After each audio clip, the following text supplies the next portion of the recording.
What is going on, everybody? It's KB. Before the episode starts, make sure you go check out StreamerSZN's brand new theme music. That's right.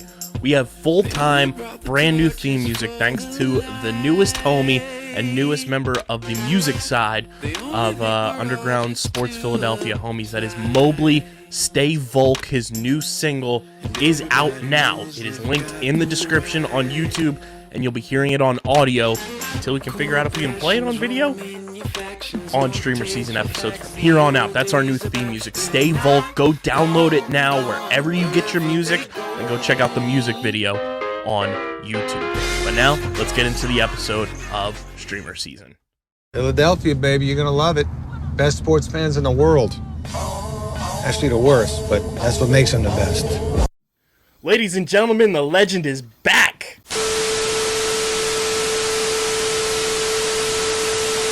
What is going on, fellow streamers? Welcome back to another episode of StreamerSZN, the exclusive streaming platform TV and movie podcast on the Underground Sports Philadelphia Podcast Network. It's KB coming at you from Underground Studios and making his second straight appearance, the one and only Christian, the legend has it, the Wisnewski. It's good to be back, baby. Christian's going to join us for She-Hulk and Andor like he did last week, so stick around for both of those, and we'll have... And maybe some news and notes. And we've got news and notes, everybody's favorite segment at the end of the rundown, and then later on in the show, myself and a special guest will be joining us for our House of the Dragons, or as everybody online says, Dem Dragons segment in between Christian's appearance here back on the show. Christian, it's great to have you back. I'm excited to break down both of these shows with you because we got a lot to unpack with both of them, which is very exciting. And not a mid-season wedding episode this week, which is nice. No, it's very much not. It's a much different kind of fun. Yes, a lot of fun, if you will.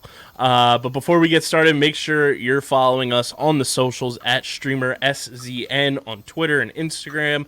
I do feel like we were one of the first people to react to the big news that we'll talk about in streaming platform multiverse in regards to the MCU. Hit that music, baby. Which, go check that out on YouTube, Instagram. It popped off on my personal Instagram. Like, almost 1K views. Ooh. Stupid. But make sure you guys are following us there. StreamerSZN, Twitter and Instagram. Follow me on Twitter at KBIZZL311. Follow Christian on Twitter at TheWiz_PHI. Check out the website, undergroundsportsphiladelphia.com. Subscribe to the podcast feed, Apple Podcasts, Spotify, wherever you get your podcasts. We are there. And make sure you leave those 5-star ratings and reviews with your TV and show or TV and movie recommendations that you want us to watch and review and discuss on the pod. And, of course, leave your thoughts on She-Hulk, House of the Dragon, Andor, any of the news and notes we talk about.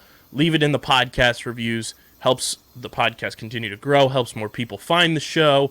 And you already know, we gone international with this thing. Christian, a few months ago, I forget if I told you this, we were the number 5 TV review podcast in Saudi Arabia.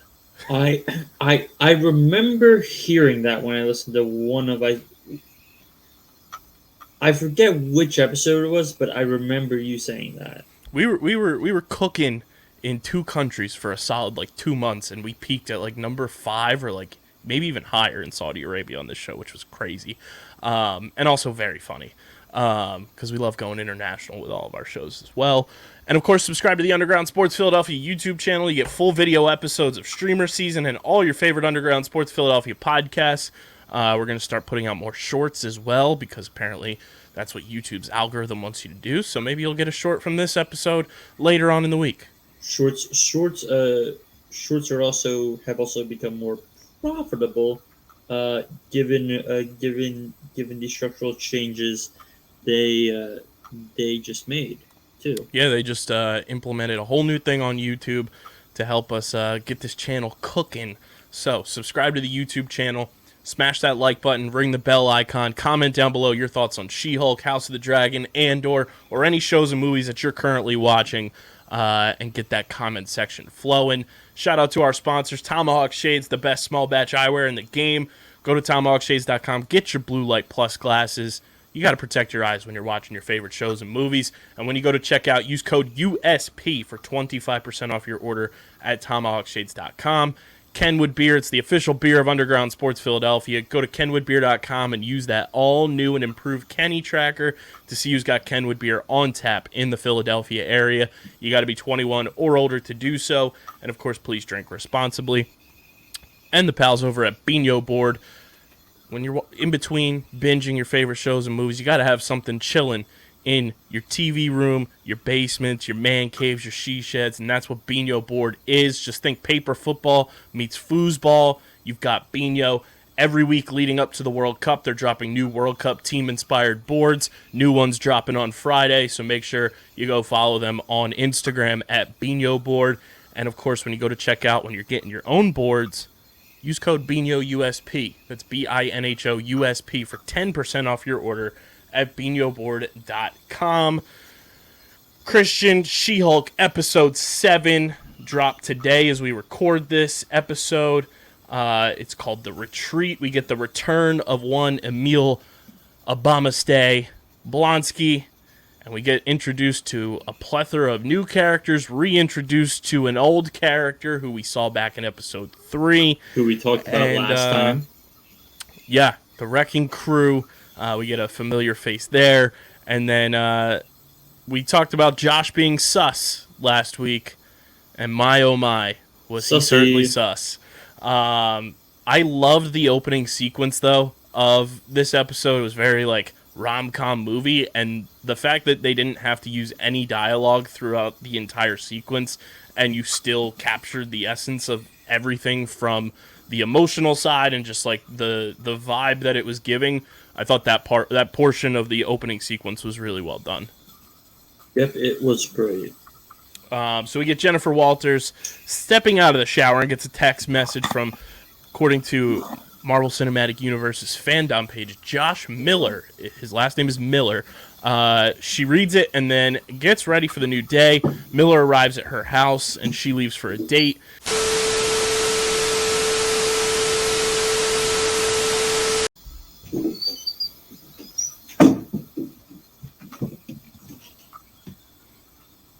Bang. Sorry that it disappeared for a moment. My father called me. Oh, you're good. Yeah. We'll just take it from the top. So we get Jen stepping out of the shower and gets a text from Josh Miller, according to the MCU fandom page. His last name is Miller. She reads it and then gets ready for the new day. Miller then arrives at her house. She leaves for a date. She spends the next couple of days texting and going out with him. On one occasion, she realizes she didn't kiss him and quickly steps back outside, only to find out that he had already left. They then go to a drive-in movie, and she wakes up on Friday after sleeping with Miller and texts Miller, but doesn't get a response. Hashtag, homegirl, you got ghosted. Then at the GLK&H Los Angeles office, Nikki tells Jen not to let the intelligentsia website get to her and fall down those rabbit holes, as she's nominated for Female Lawyer of the Year. And she assures Nikki that it won't. However, what is getting to her is the fact that Miller hasn't texted her back. On Saturday, she does yoga, which was very reminiscent of the 2008 Incredible Hulk film with Ed Norton when he's doing yoga. I like that little touch there. And she watches TV, which confirmed Miss Piggy is MCU canon. I just have to appreciate how it seems in She-Hulk Disney's just dropping a little bits of IP here, IP there. Yes. And it's funny because when I saw that pop up on the screen, I just saw that scene of Miss Piggy. I was like, wow, that just brought something back from my childhood because I remember watching that episode of The Muppets. So that was very funny to see that Miss Piggy hulking out is now part of the MCU canon. She's repeatedly checking her phone, and on Sunday she gets a call from Emil Blonsky's parole officer telling Walters that Blonsky's monitor went off. He asked if she could meet him at the retreat just in case Blonsky turns into the Abomination. And then they arrive at the retreat, which was named Summer Twilights, which I also thought was very funny. A little bit of a callback to last week's episode when Jen's friend said that she dated both Edward and Jacob. from Twilight. So I don't know if that was a callback to that or not, but I picked up on that when I was watching the episode. But at the retreat, the officer has Walters Hulk out as they walk in, and as it turns out, Blonsky's inhibitor is malfunctioning from an electric fence shock. The officer fixes it quickly, and then he zooms on out of there, and as Walters walks to her car, we meet our two new characters who we saw in some promotional footage, Man-Bull and Aguila, who run in fighting. Both of those characters, deep-cut MCU characters. Man-Bull, kind of interesting because he is a Daredevil-adjacent villain. Daredevil links up with Man-Bull quite a bit in the comics. Aguila works for a bunch of different government agencies in the comics, and just very funny because it's a bull and a matador, even though Aguila doesn't think he's a matador. Aguila is thrown onto Walter's car and destroys her Prius Prime, which, man, you want to talk about IP. I wonder how much Prius paid to have them drop that in there twice. They apologize, and Man-Bull explains that Blonsky has taught him how to manage his anger. Walters is forced to stay at the retreat due to her car being destroyed and waiting for the tow truck. And as Walters and Blonsky walk around, he jokingly tells her she got a text knowing she has been waiting for one.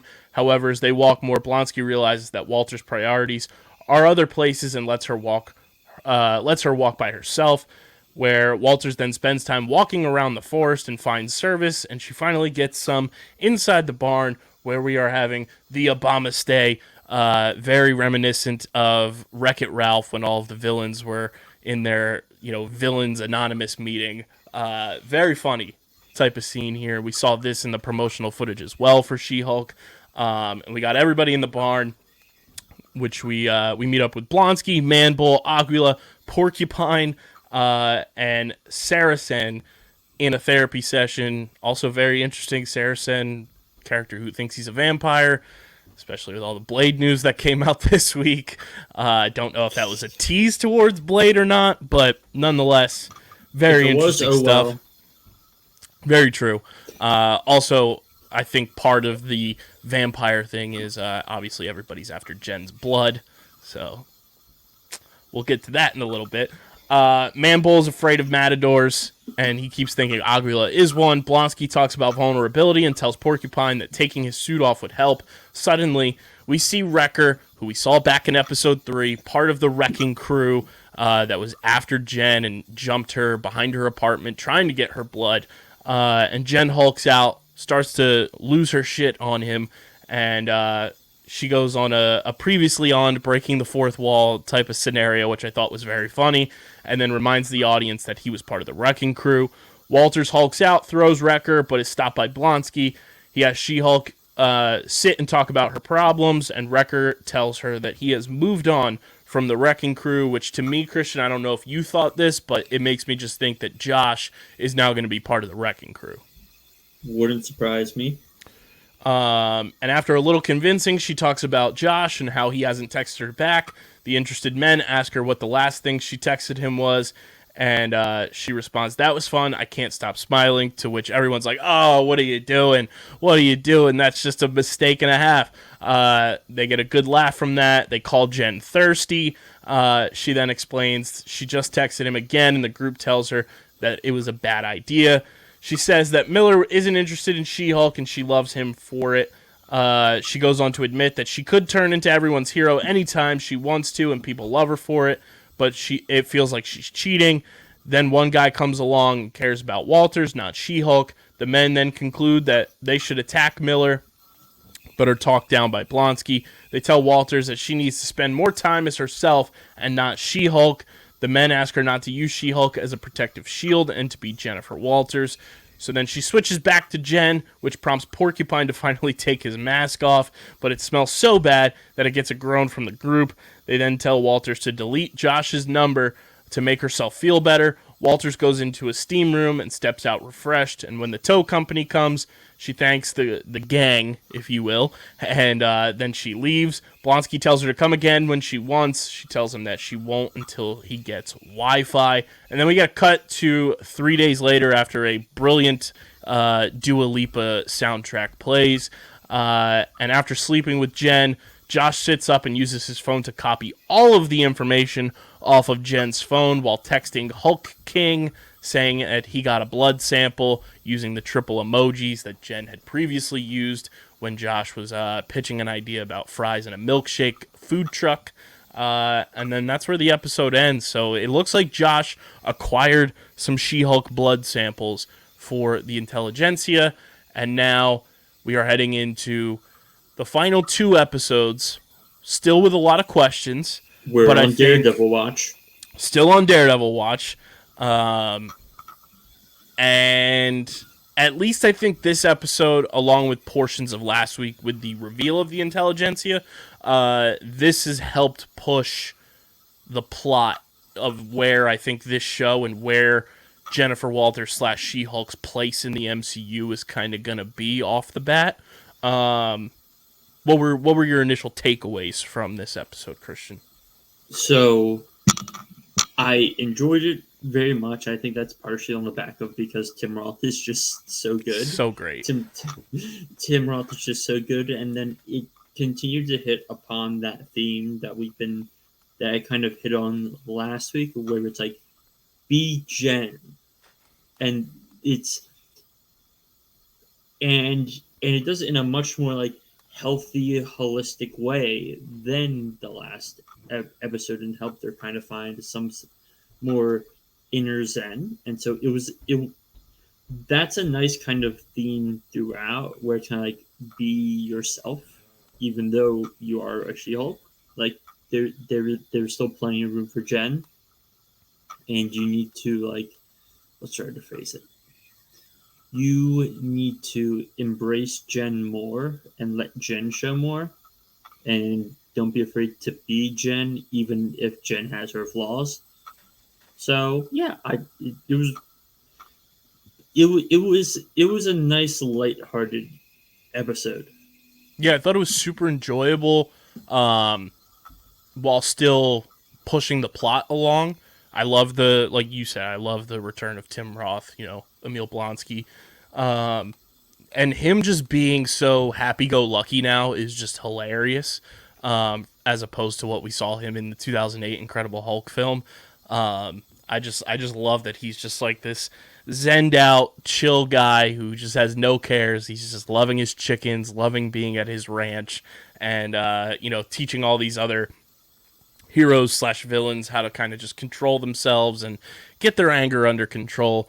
I also had a tinfoil hat theory about Josh.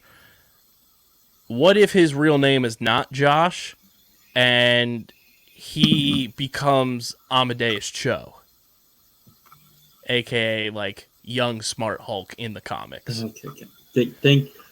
Thank you for enlightening me on that, because you are much more comic book boy than me. I mean, did Josh tell us his job in the prior episode? I forget. I don't remember, because they met at the wedding. Yeah. And they had the conversation, but Jen was like hella drunk. Had a cash bar. I loved watching all the like breakdown videos that I typically watch, and they're like, do you know how dedicated you have to be to getting drunk at a cash bar? Yeah, I don't know if they told us Josh's job or not. But I think it's also, from this episode too, it's safe to assume that Hulk King is Buddy we saw in a couple episodes ago, and who we saw Jen go on the date with. And I think the biggest questions I have now going into next week being the penultimate episode and then the finale. How is Charlie Cox involved in all Where this? the hell is Daredevil? Where the hell is Frogman?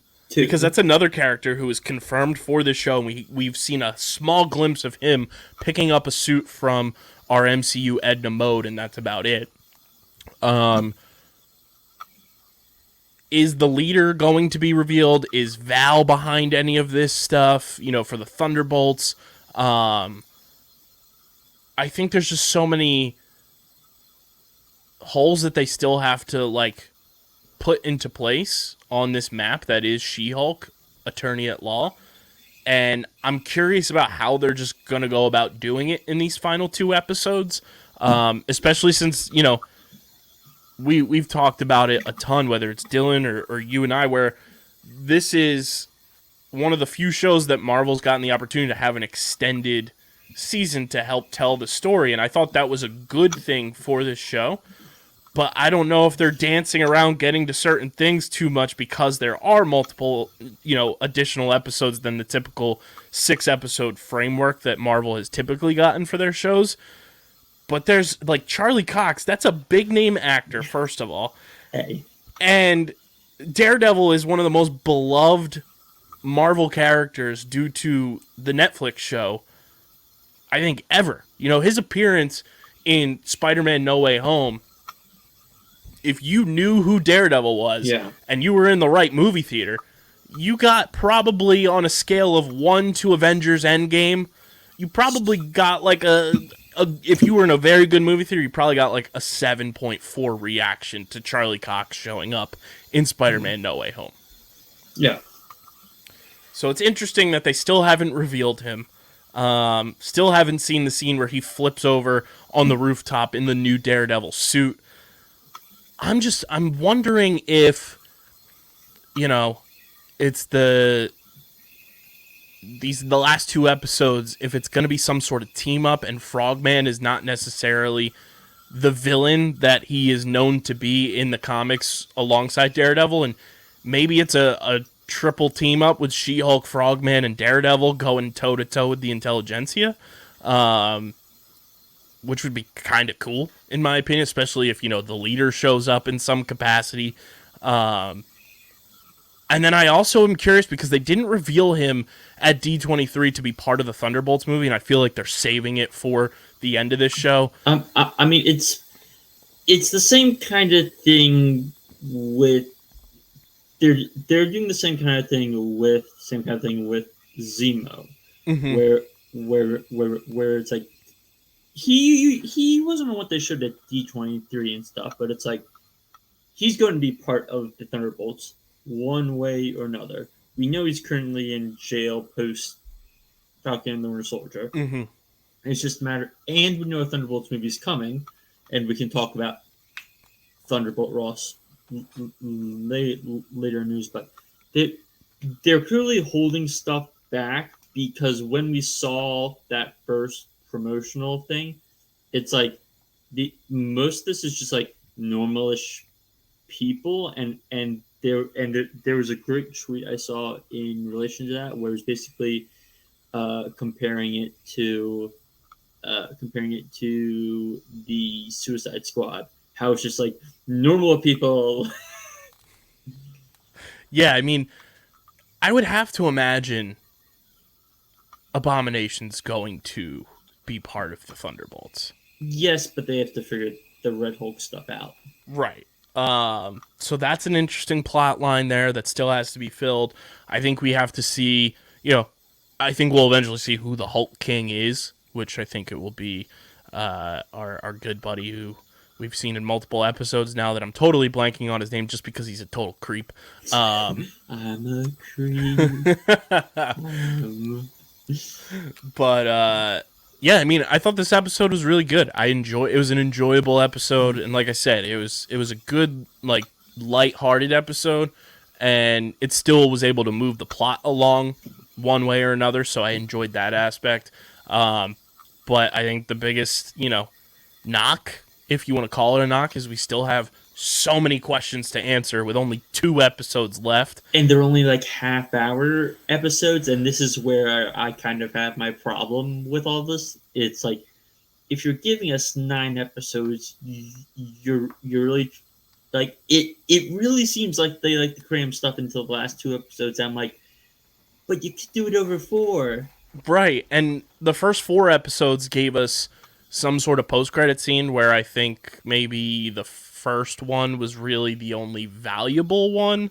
The other ones were kind of just lighthearted, goofy She-Hulk tropes. But, like, why not use that to your ability? Like, use the post-credit scene that Marvel is notorious for doing and extend the plot through those post-credit scenes, even if they're not an immediate return on what you show in the post-credit scene, say, episode 5, maybe you don't see what happens there until episode 8.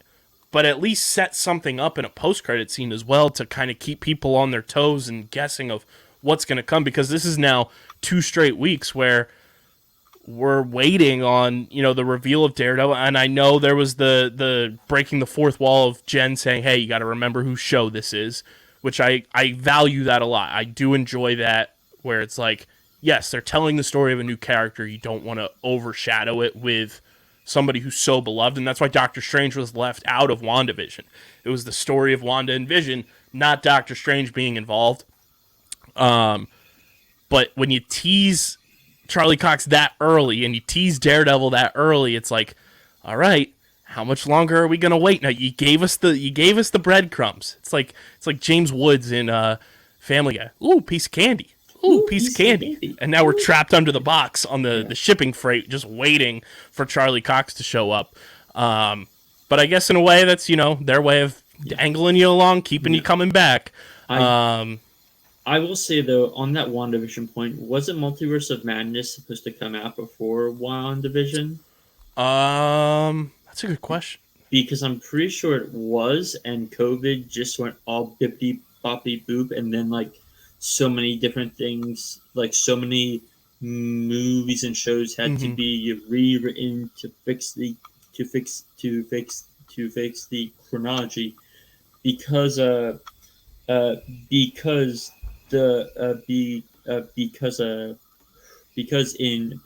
in No Way Home, the report was it was supposed to be America Chavez and not Ned bringing in the Spidey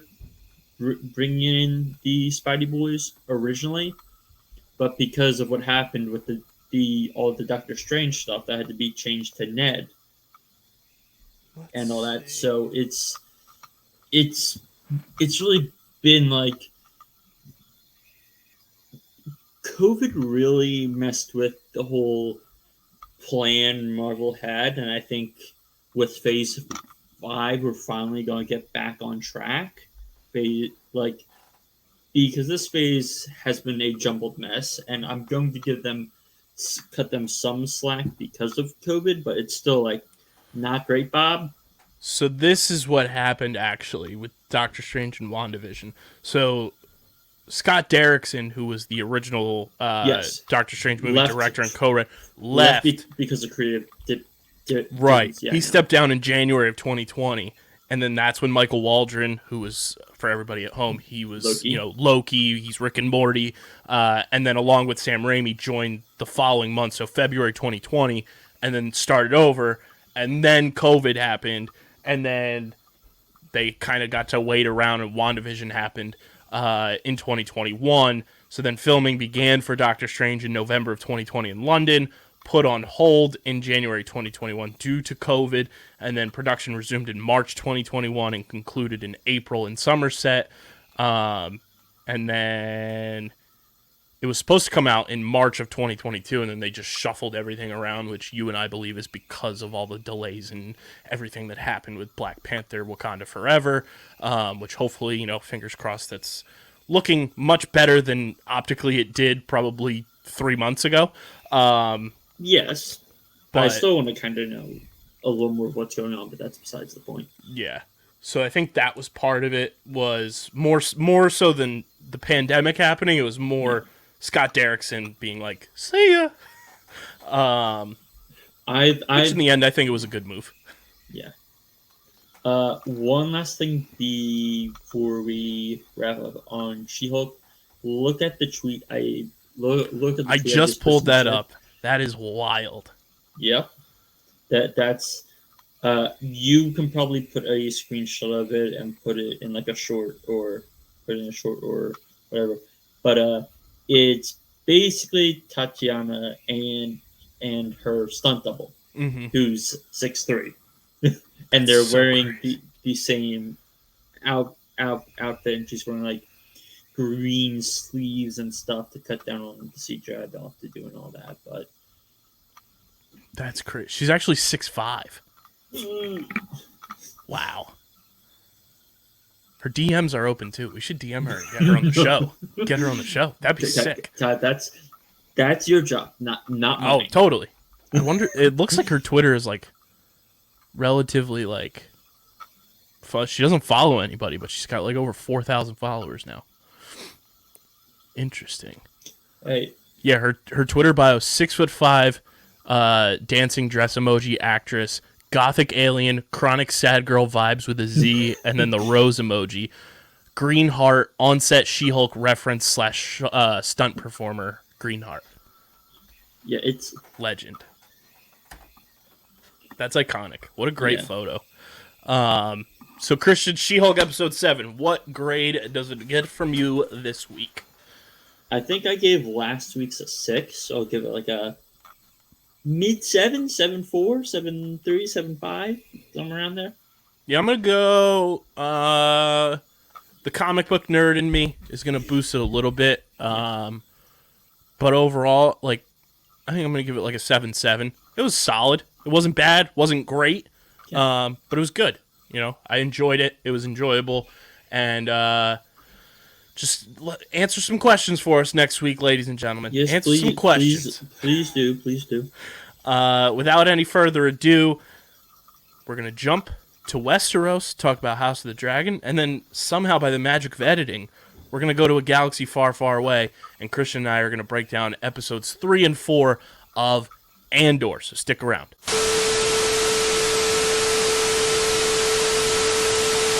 Alright, so from the MCU, we head out to Westeros on the backs of dragons. It's House of the Dragon, episode 6, our breakdown, our review. And joining me for the very first time and making his debut in the StreamerSZN podcasting universe, my good friend Keith Williams joins the program. Keith, welcome to your first podcast, and very excited to break down, as they call it on the Twitter machine with the cool kids, hashtag #DemDragons with you. Hey man, happy to be here. Ready to break down, as you say, as they say, #DemDragons. So this is episode 6 of House of the Dragon. It is titled The Princess and the Queen. It was directed by Miguel Sapochnik. This is basically the reset, if you will, for this season. You know, we get the 10-year time jump that was rumored. And if everybody at home, if you don't watch the after show stuff with all the people behind the scenes, I highly recommend you do, because they kind of dive into how the episode goes. And they basically said this was like pilot number 2 for the show, which I found very interesting. I was like, yeah, that makes a lot of sense, because you're basically recasting the entire show. For sure.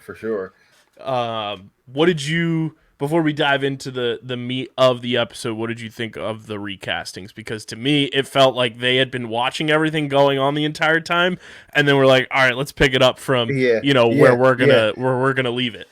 It felt like they got, like you said, like straight one baton and handed it off. And I mean, they didn't skip a beat. It seemed like you said, it was a complete recast, but the fact that everybody seemed so comfortable in their skin in that role between, both characters, it was eye-opening, and it was fantastic work.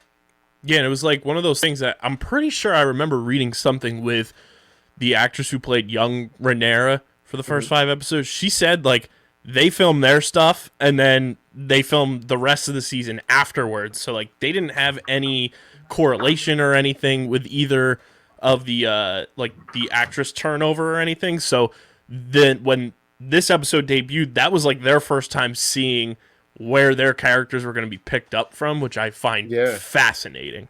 And I remember I read something where the character who plays Rhaenyra has said as well that, looking back at it, she couldn't have even played that role because that she had been through so much as far as like the new character, that it was stuff that she had never taken a part of, like childbirth and things like that. And like looking at it, and she's like, wow, like I'm not even mature enough to play exactly where we're going. And like she was even like giving props, saying like it's something I've never even thought about, and it shows.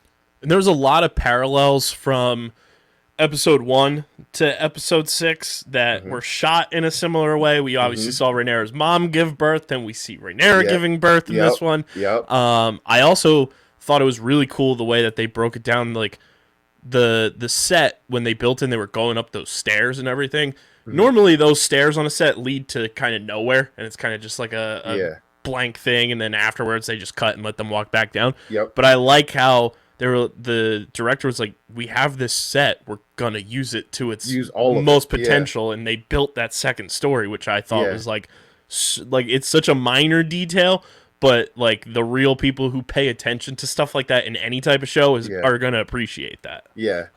It's the little things where it's like, it's comforting to you because like, oh, you know what? The average, person may not ever pick up on it, but me and you, we know it right off the bat. Okay, this is a full set. You guys took advantage of everything that was in front of you and filled the canvas. Yeah, so this episode, like we said, it's the 10-year time jump after marrying Sir Laenor Valerion. Princess Rhaenyra, now played by Emma Darcy, gives birth to a third child. Queen Alicent, now played by Olivia Cooke, commands the infant immediately be brought before her. Immediately. Boom, like out the womb. All right, come. Bring the child to me. Yeah. And a weakened Rhaenyra insists on bringing the newborn herself, assisted by Laenor, who names him Joffrey. Let's break this down. One, it's been 10 years, my guy. Get over it. Like, you can't be stuck up on your little lover for 10 years. Yes. Get over it, my man. Yes. It's like, come on, man. As soon as he brought it up, my first reaction was, I know that ain't who I think it is. Yeah. That's who I think. No, that ain't who I think. No, he would not do that. It's like the meme of like the woman like bent over with her glasses and everything. Yeah. Huh? What? Yeah. But I think obviously everyone knows that once we get to 1,000 subscribers on our YouTube channel, I'll be watching season 1 of Game of Thrones, but I do know some bits and pieces, and this just makes it seem like this is just a name that's going to be passed down through and through. Obviously, if you've watched Game of Thrones, you know Joffrey exists in the Game of Thrones universe, much past House of the Dragon, so this just seems like a name that's going to be passed down, and Laenor was like, yeah, off rip, that's my guy right there. That's my guy. We're gonna make his name live on forever. So then Alicent notes that the child, like his brothers Jaehaerys, played by Leo Hart, and Lucerys, Harvey Sadler. That's one thing about this damn Game of Thrones universe. All these people got way too similar of names. It's like, it's bad enough a lot of inbreeding is going on, but now you got similar names. But then you look at Alicent's dad. His name is fucking Otto. Where did you pull Otto from? Yeah, it's like, man is named after a Rocket Power character. It's like all these directions they could have went, and they said Otto. Otto. And then I was watching a breakdown from Eric Voss from New Rockstars today, and there's a character in, I don't know if he's been in Game of Thrones, but he's in the books. His name is Grover, and he's literally named after the Muppet Grover. Mm-hmm. And the character in Game of Thrones has 2 kids named Elmo and Oscar. Why? George R.R. Martin stands the Muppets. Yeah. Whose man's is this? Yeah. Whose puppets is this? Yeah. But they bear no resemblance to Laenor. Obviously, seeing the brown hair right away, it's like, there we go again. Alicent privately insists that Rhaenyra's children, they're bastards. Look at the little bastards. An allegation King Viserys sternly rejects. And how he survived this 10-year time jump, the world may never know. Although we do have a theory that the new, I guess, health aide is whatever you want to call him, that took over for the old one, kind of knows his stuff a little bit about ancient medicine during this time, and kind of, prolonged King Viserys' life instead of sticking the rest of his limbs into, mealworms and whatever other bugs you can find around the castle. Yeah, mealworms and crickets and cockroaches, whatever else he could find to eat them. Leeches. Yeah. Alicent's son Aegon, played by Ty Tennant, who also looks a hell of a lot like Finn Wolfhard from Stranger Things. Yes, he does. Or he also kind of the My Mom's Basement breakdowns of House of the Dragon after every week. Robbie Fox, they all dress up in it's Barstool's like after show, and they all dress up for the after show. And Robbie wears like a long blonde wig, and he took his glasses off, and he looked a hell of a lot like Aegon as well. He's aided by Jacaerys and Lucerys, pranking his younger brother Aemond, played by Leo Ashton, who has yet to acquire a dragon. He ain't got no dragons. And if we brought that to present day, he would be clown, be like, no bitches. Yeah, none at all. No dragons. Alicent later scolds Aegon for his misbehavior, then stresses family unity, saying he must one day fight Rhaenyra for the throne. Meanwhile, Prince Daemon, Matt Smith, who is easily my favorite character in this entire series, Lady Elena Valerion, who, for the people at home, if you don't really know who this is, I want you to think all the way back to like episode 1 or 2, when our King Viserys was talking with young homegirl who her dad was trying to sell her off and get wed to. That's who this is. So that is who Daemon is now married to, and their daughters Baela and Rhaena. They visit Pentos. The Prince of Pentos offers Daemon and Laena lands in exchange for an alliance against the resurgent Triarchy, which has retaken the Stepstones and aims to expand north. Daemon considers the offer while Laena wants to return to Westeros and their extended families. Soon after, the pregnant Laena suffers prolonged labor. We've seen this before. And is unable to deliver this time. While before we saw the baby be born, but then died pretty much on arrival. This time, unable to deliver. And rather than die in childbirth, she commands her dragon Vhagar to incinerate her to have a dragon rider's death. That was like a holy shit moment. Because that dragon, when you see that dragon flying and the way that they kind of scale her riding the dragon and then Matt Smith on the dragon, it puts into perspective how fucking massive this dragon is. And then you kind of see like the holes in the wings when it's like walking towards her and everything. It's like is old as hell. Yes, it's an ancient dragon. There's the world's biggest dragon that. And they really didn't go into it, but she went out to actually find this dragon. So that's exactly how she ended up with it. And it's crazy because, like, not only did she do that, she's pretty badass. She's flying around the world's biggest dragon. And mind you, her husband's flying. You know, he's flying beside her with his. But, I mean, that dragon pretty creepy looking, almost like a zombie. A little bit. And the amount of times that she had to drop the Dracarys until the dragon finally did. I was like, oh, no. No, don't do it. Don't, no. Yeah. No. Oh, no. No. It was like the TikTok, oh, no. Oh, no. Oh, no. And then she gone. Pour one out for her. Yeah. She died of dragon riders. I was surprised that they didn't show the baby there as well, being that she was in childbirth. I don't know what that signifies really, or if that was just like either one, an oversight by just everybody, or they felt that was too gruesome to kind of portray afterwards. But she gone. Yeah, she ain't coming back. She ain't coming back. She ain't coming back now, you hear? Yeah. Then we get the realm's biggest dickhead, Sir Criston Cole. How the turntables. What a fucking sleazeball he turned into. 10 years and you turn into an absolute dickhead. Yes.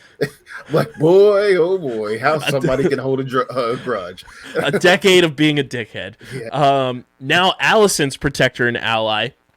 Because if you remember the last episode, she's the one that stumbles upon him as he's getting ready to commit suicide. So now he's got some allegiance turns. And trains the young princes in swordsmanship.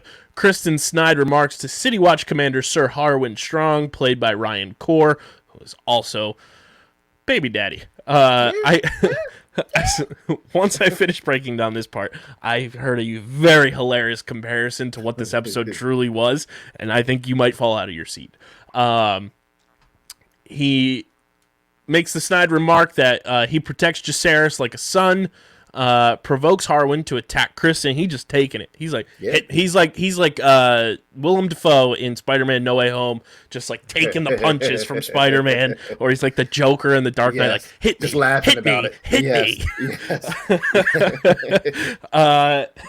me. Lord Lionel Strong later chastises Harwin, saying his son's behavior only substantiates rumors about Rhaenyra's infidelity with Harwin and damages the children's legitimacy. Amid the rising 100%. political turmoil, Rhaenyra denies Laenor's request to fight the Triarchy to ease tensions within House Targaryen. Rhaenyra proposes that Prince Jacaerys marry Helaena, Alicent's daughter. Viserys approves. He's a brilliant idea. Just brilliant. Brilliant. He Absolutely. said, Yes. Magnificent. He said, "Give me more." Magnificent. Yeah. He's like the collector. Yeah. Marvel. Magnificent. I just love his reaction too. Like as she says, he's all old in his. I know. He's like ready to die. He's like, yes, excellent. That's great. Meanwhile, Viserys approves. Alicent is strongly opposed. And then we also get Rhaenyra just leaking. yeah. It happens. Yeah. It happens. Just had her baby. I heard somebody compare this episode. They said this was just a Knights of the Round Table episode of the Maury Povich show. They were like, "You are not the father. Yeah. You had fighting. You have Yes. incest. You have it all. It's Yeah. Maury." No, it's funny because it's like that. It's like the one lady on the show where she says, "You're black." Where she's going- it's like all the kids come out and he's like every time he's like, well, not this time either. Huh? You're white. Shout out to the boy Josiah Johnson too with a fantastic tweet. It was just like one of those TLC shows with all the kids. It's like, "Are you my daddy?" The rumors caused Lord Strong to offer his resignation as Hand of the King, which Viserys rejects unless he's like, "Hey, tell me why. Yeah, Lay it on me. Why you gonna do this?" Yeah, And let me Alicent's know, just my like, man. "Yeah, why? Come on, let him know. Tell him why. With a chest out. Go ahead. Let him know what you done did." Yeah, tell him everything. Viserys allows Lord Strong to escort the disgraced Sir Harwin back to Harrenhal. After Harwin bids an emotional farewell to Rhaenyra and her children, Jacaerys asks if Harwin is his biological father. "Are you my daddy?" Rhaenyra replies that Jacaerys is a Targaryen. Reading the political winds, Rhaenyra moves her household to Dragonstone, allowing Laenor to bring his current lover, Sir Carl Corey, played by Artie Froshan, Gotta bring his side piece. let him through that side entrance. Yes, sir. Alicent mentions to Harwin's brother, Larys Strong, played by Matthew Needham, that she wishes her father, Sir Otto, there's that, Mr. Otto, Rocket power.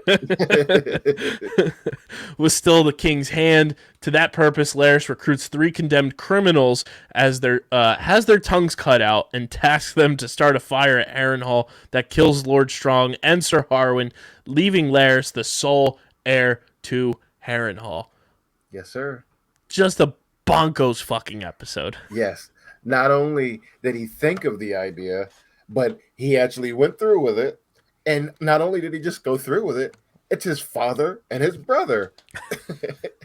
And the only people who know about it can never talk because clip their tongues right on off. They done clip them things. There's so much to like unpack from this, and I think everybody is really focusing in on everybody's favorite Firefly man now. Yes, sir. Yeah. And I'll let you take the floor with it because I know you got a lot to say on this man and how he's on everybody's what we call the hashtag sus meter. Yes, sir.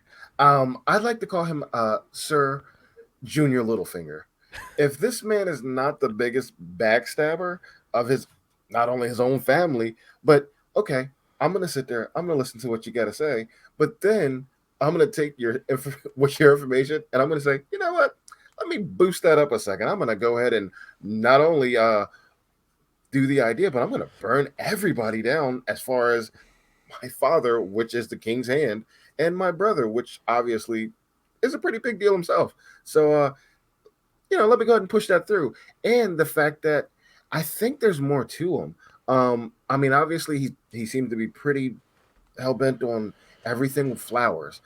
He compares things to flowers. He moves, everything with flowers and smelling them and making his little innuendos with them.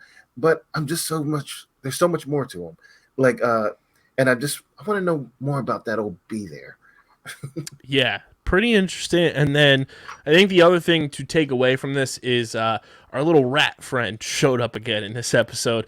And a lot of people are thinking that might be a specific character who is able to kind of just, see through the eyes of animals and is choosing this rat, because it's all too convenient that this rat has now shown up, I think, in a total of 4 of the 6 episodes now. Yes. And I know you don't know yet, but when you do get over to the Game of Thrones, there is a certain character that can, I don't know, see through some things. So, I don't know, there's a little... As Snoop Dogg once said, "What is these animals?" That rat showing up just seems all too... Like, it's coincidental. Too coincidental to not be important. Yeah. So I think that's going to end up, poking its head a little bit, either by the end of this season or, at some point throughout the alleged 3 to 4 seasons that they're going to be doing of House of the Dragon, which we just found out season 2 will begin filming in spring 2023, which is like 6 months from now. Yeah. Cannot wait. Wait. What are your biggest takeaways from this time reset, this time jump, if you will, that you want to see, this story just push forward moving into next week and moving into, these final 4 episodes that we're going to have? The biggest thing I would like to see is I want to see what happens with, which I know we're going to find out, but with the whole family, Rhaenyra obviously moving everyone to their new home. I would like to see what happens with her kids. She obviously has a newborn, but she has the 2 other boys. I'd like to see what happens with my man with no dragon, if there becomes envy, if there becomes any, strife as far as like him becoming jealous of not having that. And one thing we also forgot is my man's dragon is pretty nasty looking. That dragon looks like a little bit. The spider from Harry Potter mixed with some Marvel zombies mixed with... Yeah. It's just gross. That thing was like walking like all fucking weird and like it. No, you know what it kind of walked like? The toy from Toy Story 1 that Sid has. I know the exactly robot spider legs with the baby head. That's that about. dragon. I know exactly what you're talking about. But that's what I'm curious of. I want to see what that ends up turning into, because there's so much that can be like unveiled from that. Obviously, we know that Rhaenyra is somebody's coming for her. There's gonna at some point there is going to be a war, but I want to see how the kids factor into that, and I want to see if one of them, for so to speak, takes the bull by the horns. In this scenario, takes the dragon by the horns, and see what happens next. So that's my biggest takeaway, my biggest how that I want to see next. That's what I want to see happen. Plus, we saw Homeboy kind of make his way down into that dragon dungeon and reveal another dragon. Homeboy is just a moron. All of these kids, for the most part, idiots. Yes. Not the first time he's gone down there, and this dragon makes its presence felt. I don't think Homeboy's gonna last too long. If I had to place a friendly wager on that one, I don't think he's gonna last too long. I think he's gonna either be used as some type of a chip, or he's gonna do something not too smart and maybe fall out a window. I don't know. Well, yeah, we didn't even talk about that window. Homie just do it. Let's live on the edge. As you and I have an inside joke from a very hilarious YouTube video, about to beat my beat. And I saw a tweet that said, more Targaryens have now died out of that window than Baratheons, which I was like, that's fucking hilarious, because that same window is the same window that Homie jumps out of in Game of Thrones Season 6. Just hilarious, and it did not seem like Mom Duke's cared all too much. Walked in and was that like, was the least of her worries. What the hell are you doing with this, that, and the third? And it's like, Meanwhile, your son was just exposing himself out that window. 10 toes. With no problem. I think that jump cut was flawless. They go from the one scene that they're in, it's just like cuts to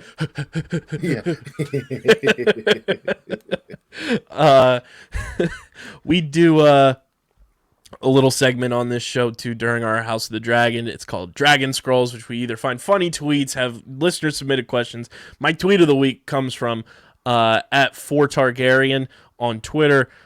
Said 10 years had passed, and Sir Criston Cole continues to be bitter with Rhaenyra. Hashtag House of the Dragon, and it is a pair of Cards Against Humanity cards, and it says, the black card is, what's that smell? And then the answer card is, fragile masculinity. So true. So true. That was my tweet of the week, along with the, are you my daddy? Are you my daddy? So you guys can submit your Dragon Scrolls on Twitter at StreamerSZN. DM them to us, tweet them at us, and we'll also be searching the interwebs for all the funny stuff there. But Keith, we always rate every single episode of shows and movies that we watch. So for episode 6 of House of the Dragon, the princess and the queen. What's your score on a scale of 1 to 10? You can give decimal scores. I always do because I think round numbers are basic. You know what? And I'm not a basic man. So I'm going to go ahead and this show's been on a steady incline for me. And I think on this episode, I'm going to give it a solid 9.4. Pretty high. Yeah. It scored pretty well with me. Like I said, man, I can clearly see exactly where they're going. And I know the best is yet to come with it. I'm beyond psyched to see what happens in episode 7. Yeah, this episode it had humor, it had, just family turmoil and strife, it had plot movement, which I enjoy in any show, because, there are some shows that you and I have both watched in the past that stalled a little bit with the plot movement, and plot movement every week I think is important, especially in a show like this where you're getting so many time jumps and stuff like that. I'm going to give this one, people at home, this is big for me. Third time in 6 episodes, we're getting a score in the 8s. It's an 8.7 for your boy right here. So I give it an 8.7. Keith gives it a 9.4, which for the people at home, for some quick math, because we know math is indeed hard, we add those scores up, divide it by 2. That's an average score of 9.05, which rounds up in my book to 9.1. It's a pretty high score in the history of this show, but overall, a fantastic episode nonetheless. And we'll see what happens next week. It's titled Driftmark, and it will be directed by Miguel Sapochnik again. And must I say, my man's on a roll. Yes, which it's wild that he's stepping down after this season. He did step away from the project, but it's only going to get more wild from here, I'm sure. We have 4 more episodes left. For pretty much the rest of October, and that will be season 1 of House of the Dragon, which is insane. We are on this I do have the episode titles, though, if you want the episode titles for the remainder of the season. Go ahead and hit us with those. So we have Driftmark this coming Sunday. October 9th's episode is The Lord of the Tides, which I think has to deal with somebody's daddy, if you know what I mean, who is also allegedly getting a spin-off series. Then we have episode 9, The Green Council, which if we remember to our wedding episode, we know what that color green means. And then episode 10, the finale of season 1, The Black Queen. Somebody's thinking. Exactly. Somebody's taking an L. And then after this episode, who are you still riding with? Who's in your camp of I stand these characters, and who's on your list of get them the fuck out of here? I'm gonna say Pop's gotta go. Yeah, King Viserys, I don't know how he continues to survive. But I feel like he's just gonna. I feel like he's gonna outlive most of the characters. Right? Is he? At this point, I feel more confident that he's gonna last the entire season than him dying in any of these next 4 episodes. I feel like he is the comparison to my man on Squid Games, the old man on Squid Games, and everybody every day says, "Oh, yep, he's not gonna wake up," or "Oh, yeah, he's gonna lose these." Nah, my man's just gonna be there, and he's gonna be there with his one arm. He's the opposite of Magic Johnson. I'm gonna be here. They're like, what are we doing tomorrow? Oh, I'm gonna be here. You're gonna find out. Yeah, I'm gonna be here. Obviously, I'm riding with Rhaenyra. I know that's the easiest, short, quick leaf to grab. But I mean, when you sit back and look at it, man, like I've always had it. You know, she looks like I don't know. See, I don't want to drop too many Game of Thrones references, but she just reminds me so much of her, and I just want to see her rule, man. I want to see her rule. I know at some point we keep saying Daddy gonna keep coming, but at some point, the girl's gonna have to show what she's got. Yeah, and I'm waiting on it. I'm ready for it. I'm still rocking with Damon, Matt Smith's character. That's a good choice. That's a good choice. He's still one of the best villains in TV that we've seen this year, in my opinion. Yeah. He's relatable. Like he's that villain you want to root for. Minus the which this episode is also just a collision course for more incest to be happening. The writing's on the wall. The incest that started it all. I'm still rocking with the Sea Snake King. I'm blanking on his first name, but Rhaenyra's husband's dad. Rhaenyra, obviously. Now I've dropped his name, but we know who he is. We know the brother. Yeah. It's fuck Sir Kristen Cole. Yes. It's fuck Alicent. Yes.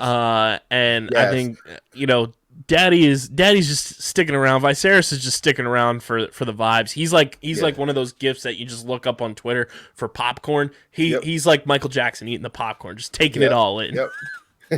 He's the Jordan meme, the one that you want to leave, but he comes back every year. It's okay. Yeah, it's the guy from The Last Dance. Yeah.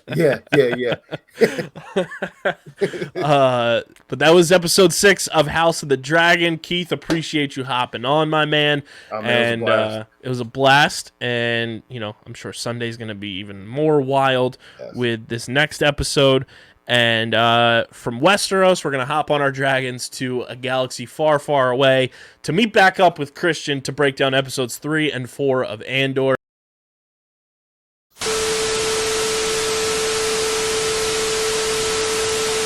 Welcome back. We fly from Westeros back to an episode, Christian, the legend has it, Wisnewski, and Andor episodes 3 and 4. Yes, we know episode 3 came out last week. But it was a lot of things to break down. We wanted to make it digestible for you people at home. So we're going to break down episode 3 first, and then get into episode 4, which came out this week, which I think so far has been the best episode, hands down, of this show.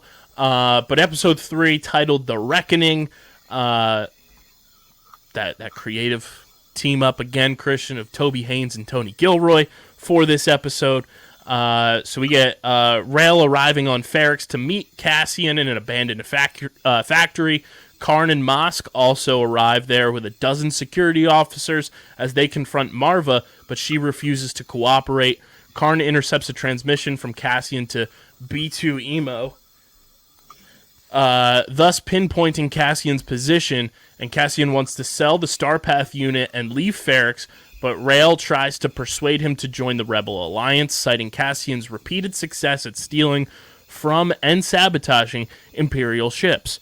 When Karn's officers raid the factory, the two men escape back to Marva's house, where they subdue Karn, and when Bix learns that Tim, with 2 M's, sus, informed on Cassian, she rushes to aid him, only to be stopped by the officers, who then kill Tim, with 2 M's, R.I.P., pour one out for Tim, when he attempts to intervene. The officer who fired the shot is sent back to the pod on which the security officers arrive, but the pod is destroyed after takeoff due to sabotage by Brasso, and Rail and Cassian escape the planet, leaving a stranded Karn and Mosk behind. And in a flashback sequence, Marva and her husband Clem scavenge the crashed ship on Kenari and find Casa. Marva decides to take him with them as they fear his fate if he is discovered there by the Republic. A lot of good parallels to parallel the flashback with current day Cassian, which was very cool. Of the initial premiere episodes, I thought episode 3 was my favorite. Yeah, so how do I want to do this? So it had very much had the feeling of like an old school Western with like rescuing the lost kid, and then just the absolutely amazing shootout that was like something straight out of like a 50s, 60s Western film, where it's just the tick, tick, tick, tick, and Marva giving the speech, and then Andor just coming up behind and pointing the gun. It was so Clint Eastwoody. I'm like, yes, I love this. I love this. I love this. I love this. It was really well done, very enjoyable. Really like accelerated the plot of this show in my eyes too, from where we were in the first 2 episodes to that 3rd episode. As you know, even though this is a TV movie podcast, this is going to make both Christian and I pull our brains out. Philly's just got swept. I'm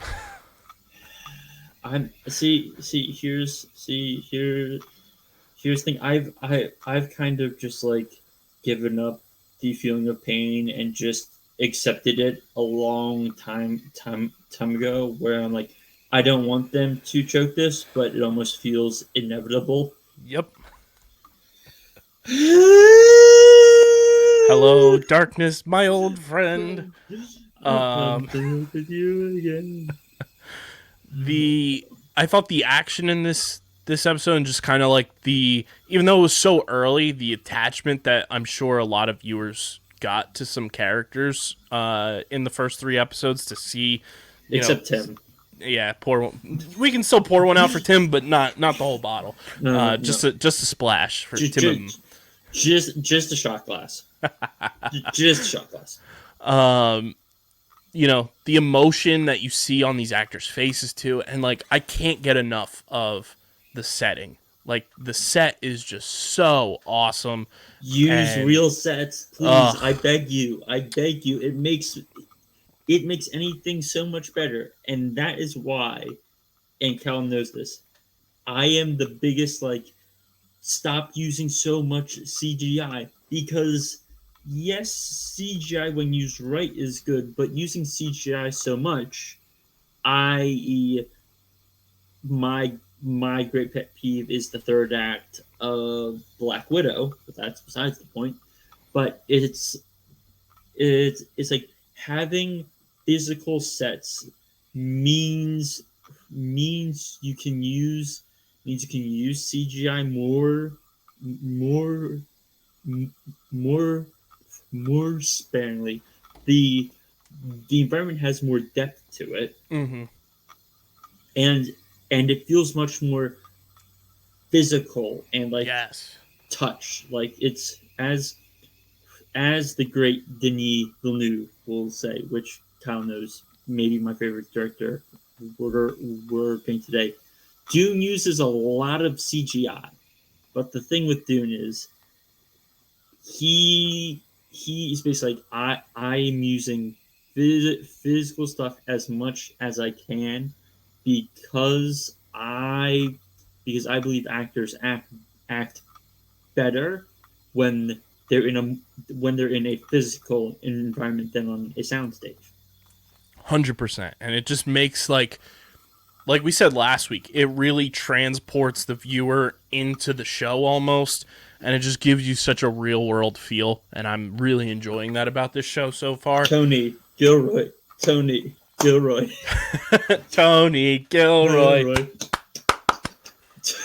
Boy. But I thought episode 3 was like very tug at the heartstrings with the flashbacks and everything. Did a great job of just like overall capturing so many different, viewer emotions in one episode. And we now know how he got from point A to point B. Right, which I think is a huge plot hole that gets filled in here, which I think of all, like every Star Wars show, I think that's one thing they've done really well is filling in all of these gray areas that they're dropping these shows into the timeline with, and it fills in so much information that Star Wars fans are just like, I wonder how this happened or that happened, and then boom, a show drops and they give you that information. I think that's something that the Star Wars shows on Disney Plus have done a really good job at, portraying. Do you want to go to grades now? Yeah, let's grade episode 3. I thought overall, from the premiere episodes, really well done, and I think having now watched all 3 of them, leading into episode 4, it made a ton of sense why they did a 3-episode premiere. Yeah. I really enjoyed... especially where the episode ends, it gives you a good jumping point to the next phase of the story. You get that iconic, scene of Cassian on that ship kind of looking out the window, too, that has been used in a ton of promotional images and stuff like that, with the parallel to the flashback and everything. Just a really, really awesomely executed episode, and I really enjoyed it a ton. So, Christian, episode 3 of Andor. 9. There it is. Another 9 from Christian from Andor. And, I'm going to give episode 3. I forget what I gave episode 2 last week. Or episode 1, I should say, because 2 was kind of the in-between. I think you gave it like slightly below what I had it, if not like just about the same. I want to say I gave it like an 8.6. This one I'm going to give it an 8.9. I really enjoyed it. The plot of this show is really doing some things for me, which I'm enjoying, and it really accelerates in this next episode that we get here with episode 4 of Andor, which was written by. Let them know, Christian. Drop some knowledge on their heads. If I remember correctly, it was written by Tony's brother Dan Gilroy, which, if you look at the stuff Dan Gilroy has been involved in, most recently, the 2 of the more notable films have been Nightcrawler and, while not as well liked amongst most people, Roman J. Israel Esquire. Both are kind of dealing with Nightcrawler deals with the seedy underbelly of media, and Roman J. Israel Esquire is about a lawyer. And so when we finally get more about the Stellan Skarsgård character, it kind of makes sense to me why Dan was writing some of that. It is writing the next few episodes, albeit I think Tony could have wrote them just as well. But, gotta help a brother out. Yeah, you gotta hook your brother up. So episode 4, which is titled Aldhani, which is a location in the Star Wars universe, which this is where it takes place for the most part. And it picks up immediately after episode 3 with Cassian and Rael hightailing it into hyperspeed, into hyperspace, and Cassian tends to his arm injury that he sustained, and Rael informs him that they're heading to a planet called Aldhani. Theoretically, Cassian can either join up with Rael's organization, or Rael can drop him off somewhere else. I saw this comparison a lot, and I don't know exactly how I feel about it. I did like one comparison from Tommy Bechtold from New Rockstars. He said, because a lot of people are comparing Rael and Cassian kind of to like a similar situation with Chewbacca and Han Solo. right, give me like 5 minutes, okay?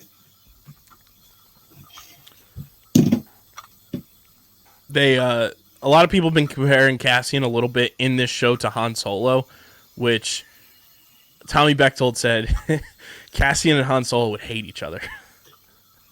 Yes, like, so I feel like that's kind of like just like very loose, but like I would more so put him like somewhere between like a Lando, Yeah, but like more like good guy. mm-hmm. I think's the best way to put it. Yeah, and we get more of the security bureau in this episode, which you kind of see I guess because, you know, Cassian is kind of this anti-hero in a sense in the Star Wars universe. The security bureau, the Empire, like they're gonna be your villains of the show. Yeah, and I think, I'm not sure if you brought it up yet, but there was mention of resumed mining activity after dealing with natives during the whole security meeting and all that. Interesting.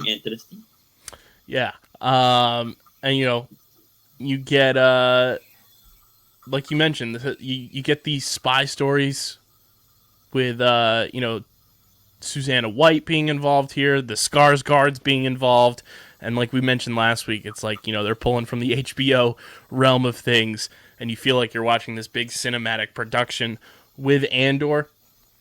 And then I think the cool part about this is, you know, Cassian's like, yeah, I'm gonna go team up with the Rebel Alliance here, who are just in this open field of at any moment getting found by the Empire. You see TIE fighters flying over their camp. They have 7 people that they are trying to infiltrate with, including Cassian, who is now going by Clem. It kind of makes me think of the whole Trojan Rabbit thing from Monty Python and the Holy Grail, where it's just like, we're going to sneak into this castle in a rabbit, and so there's like 7 of us, and we're going to take on the entire castle, and then they don't get into the rabbit. And so it's going to be interesting to see if they actually get into the rabbit. Or yeah.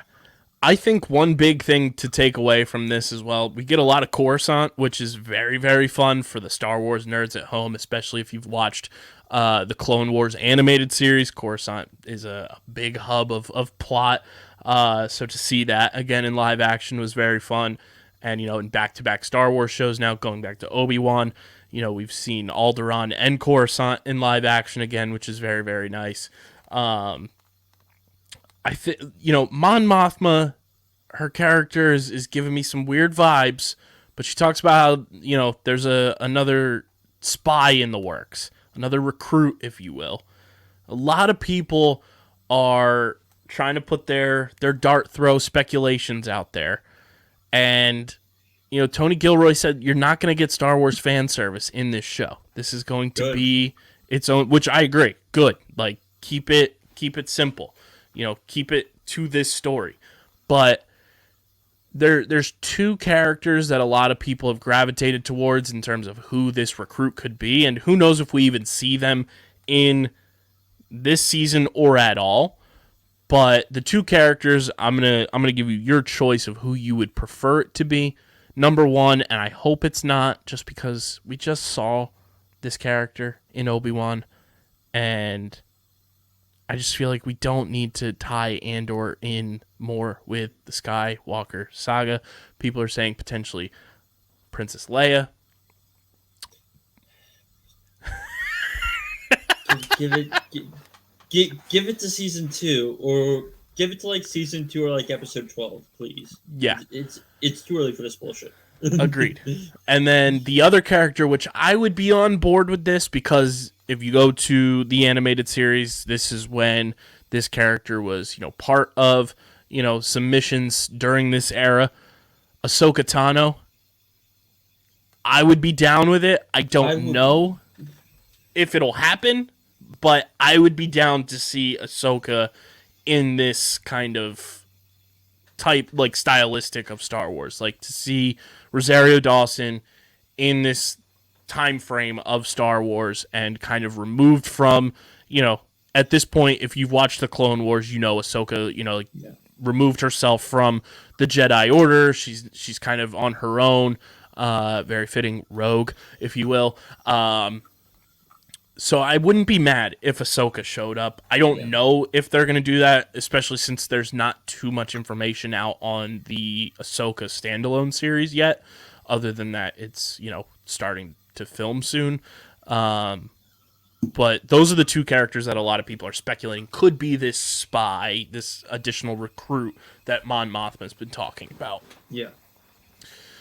The other big thing was Cassian got gifted that Kyber crystal, which, if you're a Star Wars nerd, Kyber crystals, that means lightsabers. And the fact that they gifted Cassian a Kyber crystal is kind of, something to hold on to. That was very interesting to me. It brought some things in from the Star Wars Legends text that, were kind of removed from Star Wars canon when Disney acquired Lucasfilm back in 2015. But they've been slowly working a lot of things back in ever since the Disney Plus show started to make a lot of that written text canon again. But that Kyber crystal opened up. It's like the domino meme that's very famous now, where it's like one little domino, boom. It's a whole chain link that just got unlocked by introducing that into this.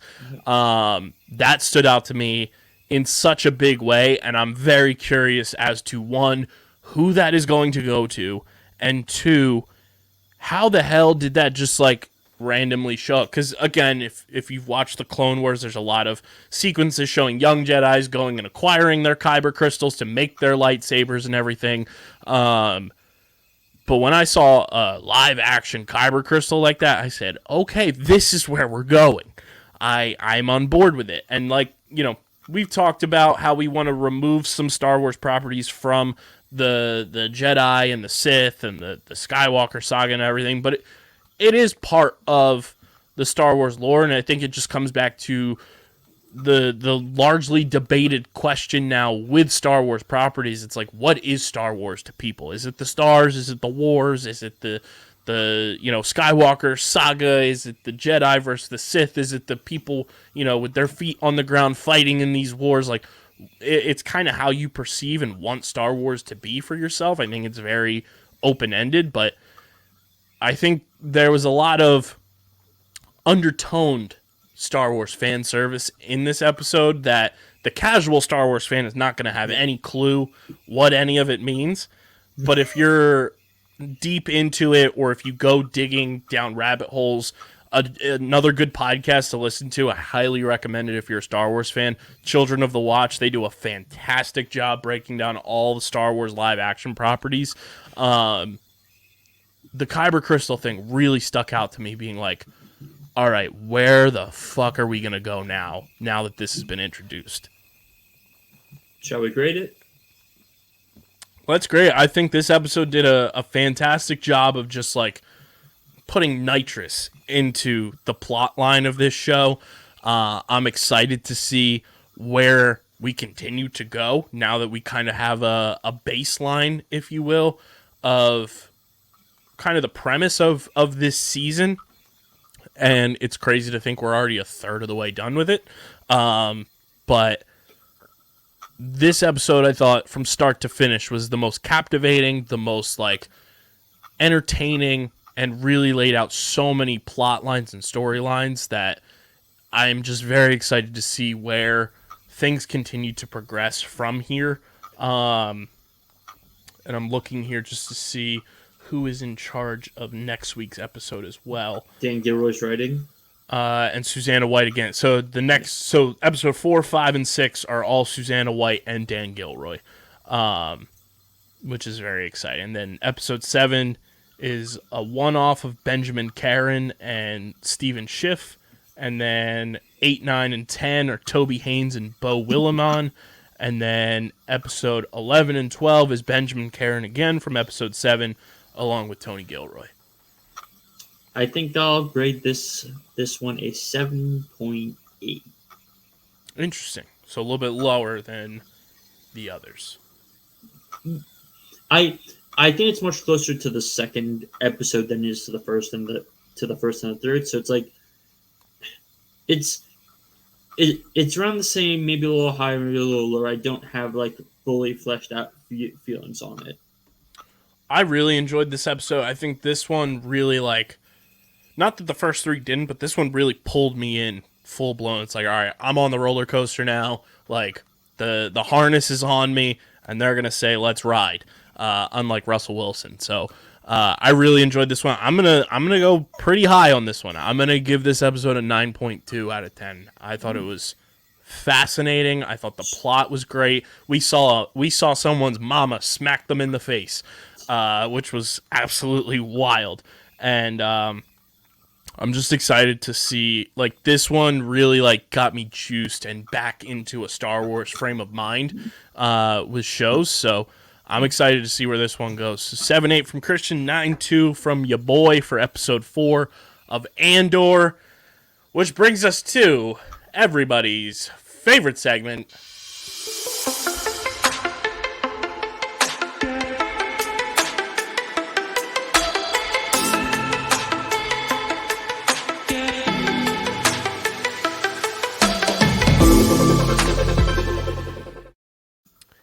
It is the streaming platform Multiverse News and Notes, brought to you by the homies over at Pickup. You guys can go to playpickup.com, start playing the hottest headlines in sports. You rack up points on your fan profiles, cash them in for prizes on the Pickup marketplace. That's playpickup.com.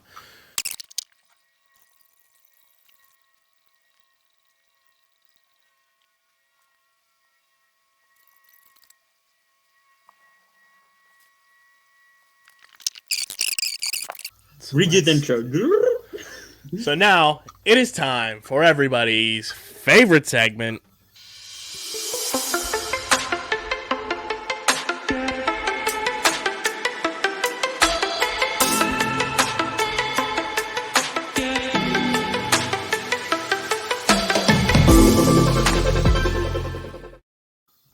It is the streaming platform Multiverse News and Notes, brought to you by our homies over at Pickup. You guys can go to playpickup.com, start playing the hottest headlines in sports, rack up points on your fan profiles, cash them in for prizes on the Pickup marketplace. That's playpickup.com. Obviously, we're talking about the biggest news of the week. Deadpool 3 update from the man, the myth, the legend himself, Ryan Reynolds. And let's hit that music.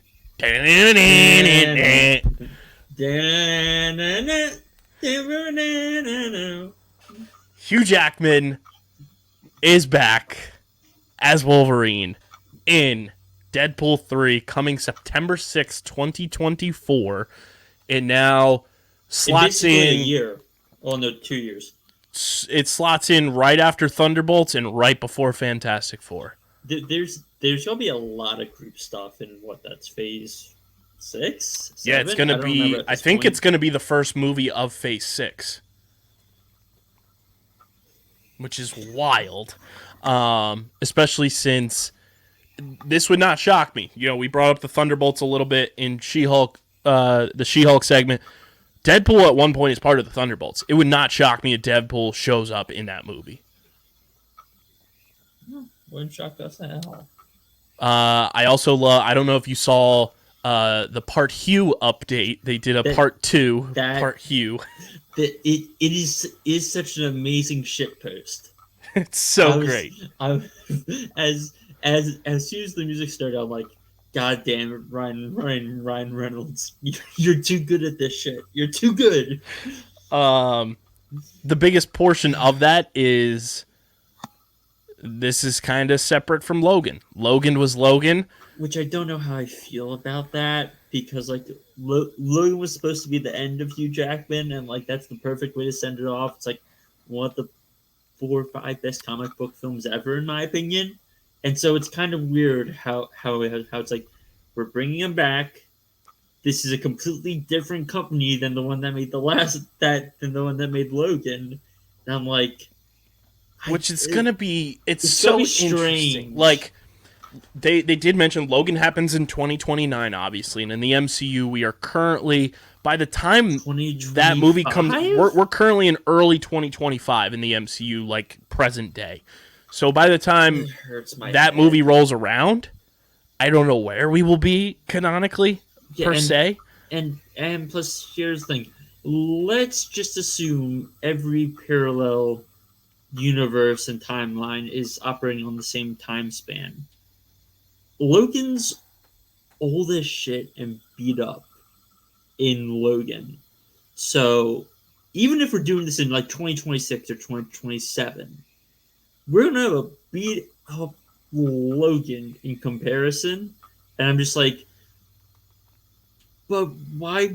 But what if we could just, like, I don't know, get like 2012 Logan somehow via some timeline? Hey, we do have 2012 Loki, to be fair. Well, that's technically operating outside time itself. That's true. I did see an interesting tweet that before Disney bought 20th Century Fox, Deadpool 3 was going to be a buddy time travel-esque movie with Deadpool and Wolverine. Which to be fair, Gosling and Reynolds could pull that off insanely well because they have such good chemistry. But it's just like, which it kind of fits more under Disney. I heard it's still supposed to be rated R, which I love. Congrats, I love thank that. you. And I love who's on board. I don't know if you've seen who is like running this movie or not.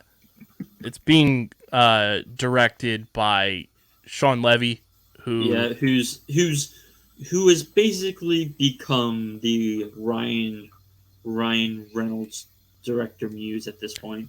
And he's also the right-hand man of the Duffer Brothers for Stranger Things, which excites me. Boom, boom.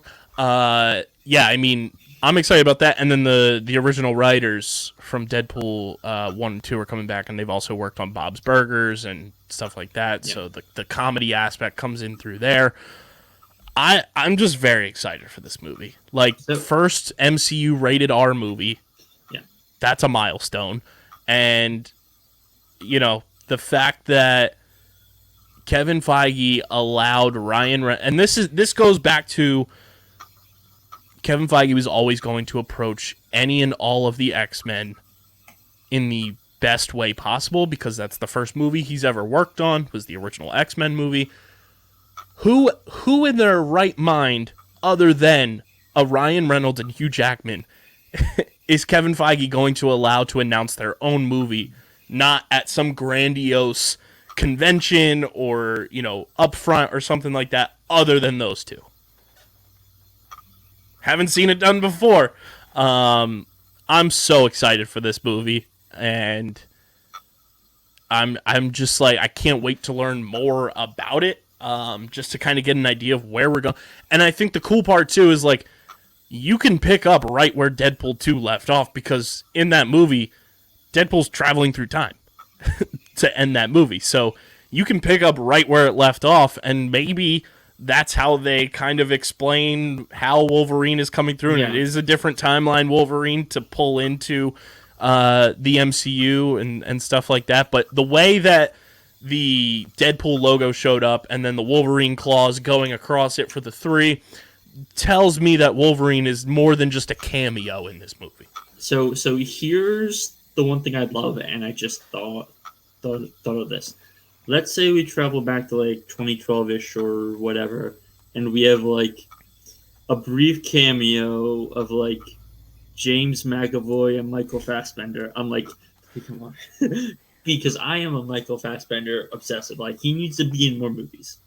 Well, it just makes sense that you're part of this podcast universe, because Dylan and I swoon over Michael Fassbender. And it is sad to say it does not seem like we are getting the killer this year, which is immensely sad. But next year, next year. Michael Fass, come on the pod. Which he's also doing the next Taika Waititi film, by the way. Which isn't that Taika's Star Wars movie? No. So he finished a film called Next Goal Wins back in like 2019, 2020. It is Michael Fassbender, Elizabeth Moss, and it's based on this documentary which was about this American Samoa soccer team trying to qualify for the World Cup, and they're like a bad team. Know. Yeah, okay. And it's like Fassbender doing comedy in this economy, and it's like Taika's first like real like adventure back into like actual like drama land since JoJo, and I'm like, okay, Taika, this will probably determine how the next decade of your career goes. So let's see how this goes. Yeah, because Taika's got that, and then it is confirmed the next Star Wars like movie is Taika Waititi's. Which unpacking the Rogue Squadron thing is just a whole different can of worms. How that film's been like pushed, and then Patty Jenkins had to leave the potential Cleopatra project she was going to do because of the way the writing was going, and now it's just totally off the calendar when it was supposed to be the next Star Wars film. And it's like, This is going well. Totally this is fine. This is fine. Nothing to see here. But yeah, we've got Deadpool, at least a date confirmed now. We've got Hugh Jackman MCU confirmed. It's very exciting. Just very exciting to see where this continues to go now, since it is plopped in between the Thunderbolts, the Fantastic Four, and John Krasinski potentially confirming that he is Mr. Fantastic in the Fantastic Four by tweeting that initial tweet saying, "Isn't this our movie?" But John Krasinski also confirmed Jack Ryan season 3. So bang! Shout out to Mike Breen. Yeah, I mean, that was like some of the biggest MCU news of this week. Then it was the biggest positive MCU news. On the negative side, however, we'll go to the middle ground news first. That came out today. This comes from it's more of a rumor, but sure, it's a rumor. Jeff Snyder, reporter for the Ankler, reports that Harrison Ford is apparently Marvel's top choice to play General Thaddeus Thunderbolt Ross in the Thunderbolts, but it's unclear if he's already passed on the role. Like, I get the cranky old man energy, and I get you convinced him to come back to do things, so maybe you can convince him, but like, guys, just go for Stephen Lang, who was in the first Avatar movie, who's being CGI'd into the second one, is the old guy in the Don't Breathe films. So, like, he can kind of do action. And he's got a nice weathered look. And I'm like, come on, Steve, let's Stephen Lang this up. I'm on board with the unfortunate circumstance of obviously us losing. Peace, William Hurt. Yes, I'm on board with making in the MCU Thunderbolt Ross's daughter the new Red Hulk. Betty Ross as Red She-Hulk makes too much sense. That was another thing I saw. I'm just like, they're gonna have to switch some stuff around, and I'm like, if you want to try and just Cuba Gooding Jr. to Don Childress, why not just grab Stephen Lang, who is basically like happily doing Avatar films? Yeah, and it's just like, you got him to do this. Why not just convince him to come over and do some more mocap and wear suits sometimes? It's much easier than working on Avatar. I can guarantee you that. And I wonder if we're gonna get some sort of reveal for a Red Hulk in She-Hulk. And I think since She-Hulk is at the forefront now of you have Mark Ruffalo saying the MCU can't move forward without She-Hulk in tons of interviews that he's done. Why not continue the Ross legacy, the Thunderbolt Ross legacy in the MCU with Betty Ross coming through as Red Hulk? I just don't understand the Harrison Ford thing. It doesn't really make too much sense outside of like what you said, the quote unquote cranky old man mantra, but so that casting doesn't make a lot of sense to me. Yeah, so here's kind of my thing with this. They wrapped filming when they wrapped filming on this. The filming began there. Congratulations, Wikipedia, for not making anything clear on this on when filming ended. But the point I'm trying to make is William Hurt died on March 13th of this year. Mm-hmm. I'm not sure, because I'm almost certain filming was done before then. Yeah, I would assume so. So I don't think that we will see any Red She-Hulk in She-Hulk unless they did like some emergency break glass filming. Though right. I could see like a sample of She-Hulk blood going into a cold storage in a building we may know or recognize or come to recognize later. But I think that's as close as we'll get. Yeah, because we also have to remember, like, in terms of like Hulk stuff right now, like the next show outside of the holiday specials that we're getting, the next show Marvel wise that we're getting on Disney Plus is Secret Invasion.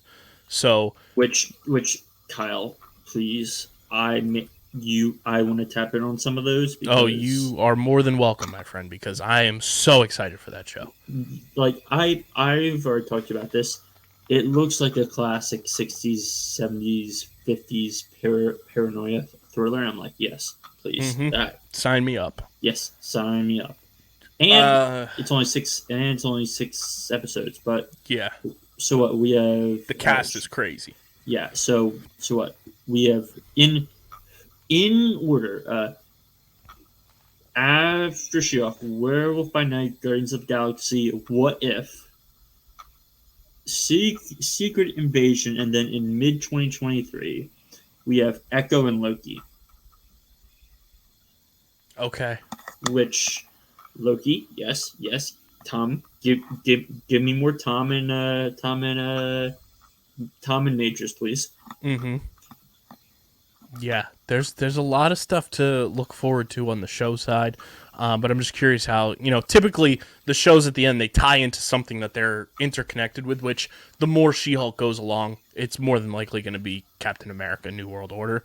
Yeah. So we'll see where that goes. But the negative news in the MCU, ladies and gentlemen, as of yesterday, Wednesday, according to, once again, our good pal Jeff Snyder, who, I wonder if he would come on the show. That'd be electric.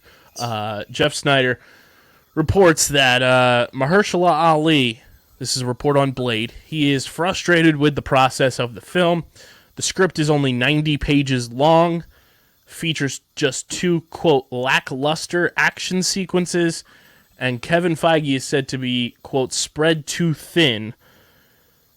The portions here that stand out to me is your star actor is frustrated. That's a red flag. And 2, the action sequences in a Blade film only being 2 and they're lackluster, red flag. I wasn't really too thrown off by the script length per se. Here's the thing with that. A typical script is basically like a 1 page equals one minute. Mm-hmm. So if we're just talking on the surface, an hour and a half script, yeah, like, yes, Blade's a lot of action, but I don't think, bump that up to, 220. No, well, no, you do not bump that up to 220 pages. No, I mean, 2 hours and 20 minutes in terms of runtime. Bump it up to, 120-page script and stuff. Mm-hmm. But on the Mahershala Ali front, my favorite tweet I saw was someone said something along the lines of they didn't show Mahershala Ali at the end of Eternals in case they have to recast. Oh, fuck. Think about that. Oh, Because no. we just heard the voice of Blade, right? Oh, no. They never showed us Blade. We only heard his voice. Oh, no. Clip it. Clip it. Oh, no. They were prepared. They were prepared for the disaster all along, Kyle. They knew it was coming. Oh, no. Why did you do this to my brain? And they did nothing to stop the incoming disaster. Oh, no. And the director stepped down, but apparently he's still staying on board as the executive producer. Like, we said this at the top of the show. We thought we were very nervous about Wakanda Forever, especially after seeing that tweet that you found that they were still filming back in like June, which seemed to be false. But yeah, I don't know. Because at least like we've gotten multiple looks and we've gotten now magazine, sequences of stuff, which is always kind of a good sign in my opinion in terms of the movie just being available when it's supposed to be. Yeah. This one has me the most nervous, even though to be fair, they still weren't supposed to start filming until November. So that at least gives a little leeway, but still, it's very concerning like that this is coming out, especially with me personally. And this also explains why we didn't get any updates at D23 or Comic-Con on Blade. This sucks because I think Blade across the board might be in every single Marvel fan, whether you're a movie, comic, or both. This Blade movie might be in your top 4 most anticipated movies in the pipeline for the MCU. Yeah. So it's a bummer. We'll see what happens with Blade. And staying on the Thunderbolts and just these incredible quotes that continue to come from Anthony Mackie. When he got asked, this is via Variety, if he will appear in the Thunderbolts, quote, "I have no idea. You know how it works. They call you the week before and are like, we own your ass. Come get in the movie." Oh, dear. There's 2 little streaming things I want to touch on before I have to head it out soon. Bring it. So, first of all, there's a documentary called Senior SR Dot that Netflix bought the distribution rights for that they're going to push for an awards campaign. It's about Robert Downey Sr. and also has Robert Downey Jr. in it. And it's a documentary about his father. And it was made during the last years of his dad's life. Wow. And I've heard some very strong reactions this broke me and stuff like that. Wow. So that, and then obviously we have the whole Jeffrey Dahmer thing coming, and we got a Outer Banks teaser, and we got that scene snippet from the film, which you and me are doing a pod on. Glass Onion. Yes, that is 100%. You were calling me on for that. Yes, because we still need to get Dylan to watch the first Knives Out. No, buddy. Dylan. That's what I've said for almost a year now. It's like, buddy, this is right up your alley of entertainment. You need to watch it. The Netflix to Dumb event was very successful, in my opinion. Was it as big as last year's? I don't know if I'd go that far, but I think we got a lot of good looks at content that's coming to Netflix, like the stuff you mentioned, and the Kobe documentary. The Team USA Yeah. Documentary looks incredible. We got confirmation about, Squid Game 2 is starting to film soon, which I'm very excited about. Along with the Squid Game reality show, which is in its final casting call. Yes. And I don't know if you saw the creator of Squid Game said if season 3 gets greenlit, he wants big time Hollywood actors and wants Leo DiCaprio in season 3 if possible. Probably depends on how many under 25-year-old women you cast.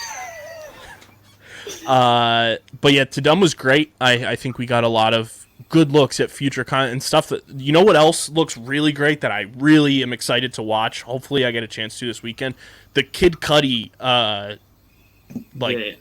film, whatever, movie, show. I don't know exactly what. Yeah, it looks great. It's in that we saw a sneak peek of it just from like scrolling Twitter a couple weeks ago. It looks very like Into the Spider-Verse animation, which is very cool.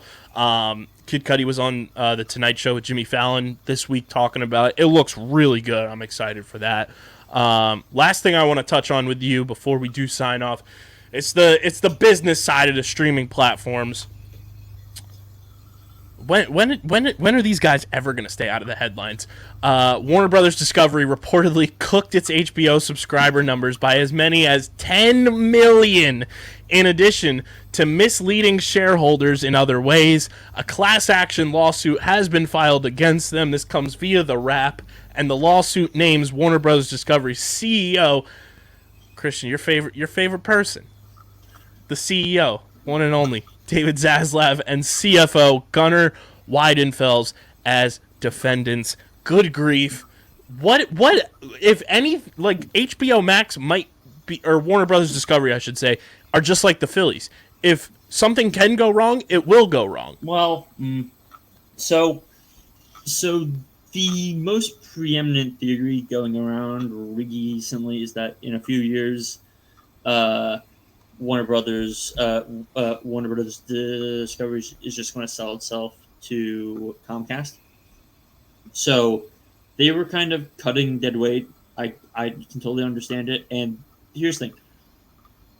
This is more just their business team being dumbasses. And it doesn't really affect their content, which is like, okay, good, fine, like, sure. We have breaking news. Oh, boy. Sound the alarm. This comes via The Hollywood Reporter. Armor Wars, starring Don Cheadle, is being changed from a TV series into a movie. Okay. I don't know how to unpack that. This is literally just like 30 seconds ago as I read that off. Breaking news right there. I don't know how to unpack that. Apparently Armor Wars, according to Don Cheadle, because he will be in Secret Invasion, Armor Wars is a follow-up to Secret Invasion. So, I mean, Don Cheadle is shown in the trailer. But I don't know where they're going to go with that. I'm interested to see, but we don't have that much time to be like, yes, this is where they're going to go with that. It's like, because that's a titanic shift in storytelling there from broad episodic to be like, okay, we're giving you 2 hours, 10 minutes, here, go. Yeah, that's a wild move. That is something, once we get a little bit more news, we'll probably break down next week or in the coming weeks. Last bit here that we were talking about before we started recording, Christian. Jonathan Majors is in talks to star as Dennis Rodman in 48 Hours in Vegas. Please. The story follows his wild Vegas trip in the middle of the 1998 NBA Finals. Phil Lord and Chris Miller will produce. That comes via Deadline. Sign us up for all the Jonathan Majors goodness. Yes, please. Every time. Very excited for that, and I'm excited for more content to come, which is why you guys need to follow us on the socials at StreamerSZN on Twitter and Instagram. Follow Christian on Twitter at @thewiz_PHI. Follow me on Twitter at KBIZZL311. Subscribe to the podcast feeds, Apple Podcasts, Spotify, wherever you get your podcasts. Leave those 5-star ratings and reviews. It helps the show continue to grow and more people get involved in the discussions. And, of course, subscribe to the Underground Sports Philadelphia YouTube channel. You get full video episodes of StreamerSZN and all of your favorite Underground Sports Philadelphia podcasts. Smash that like button, ring the bell icon, comment down below. Shout out to our sponsors, Tomahawk Shades, Kenwood Beer, Pickup, and Beano Board. All of their information is linked in the show notes on audio and in the description on YouTube. But this has been another episode of StreamerSZN, the exclusive streaming platform, TV and movie podcast on the Underground Sports Philadelphia Podcast Network. For Christian, I'm KB. Till next week, we're going to go Hulk out, riding on a dragon in a galaxy far, far away. Peace.